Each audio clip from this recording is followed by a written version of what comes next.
ఉత్తరాంధ్ర కుంభమేళ చక్రతీర్థ స్నానం.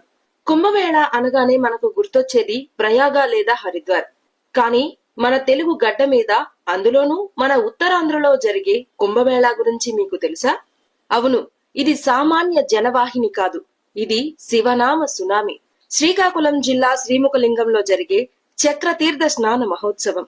మహాశివరాత్రి జాగారం తర్వాతి మూడో రోజు ఆకాశం నుంచి గంగ దిగివచ్చిందా అన్నట్టు లక్షలాది మంది భక్తులు వంశధార ఒడిలో పరవశించిపోతారు.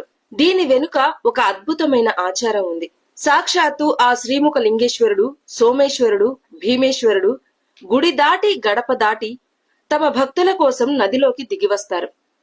దేవుడే నదిలో మునిగి మనకు స్నానం ఆచరింపజేసే అరుదైన ఘట్టమిది. దీనినే అవభృత స్నానం అంటారు. ఒడిశా కొండల నుంచి ఎన్నో అటవీ ప్రాంతాల మీదుగా ప్రవహించే వంశధార ఎన్నో ఔషధ గుణాలను, వనమూలికల సారాన్ని తనలో కలుపుకుని వస్తుంది.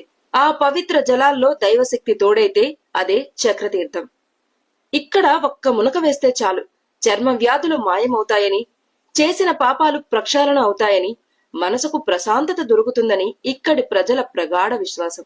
ఇది కేవలం జాతర కాదు, ఇది ఉత్తరాంధ్ర ప్రజల భావోద్వేగం. కులమతాలకు అతీతంగా ఊరు వాడ ఏకమై జరుపుకునే పండగ.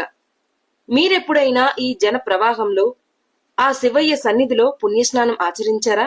లేకపోతే ఈ శివరాత్రికి సిద్ధం కండి. ఈ ఉత్తరాంధ్ర కుంభమేళాను చూసి తరించండి. మీరు శివభక్తులే అయితే ఆ పరమేశ్వరుడిని తలుచుకుంటూ హర్ హర్ మహాదేవా అని కామెంట్ చేయండి.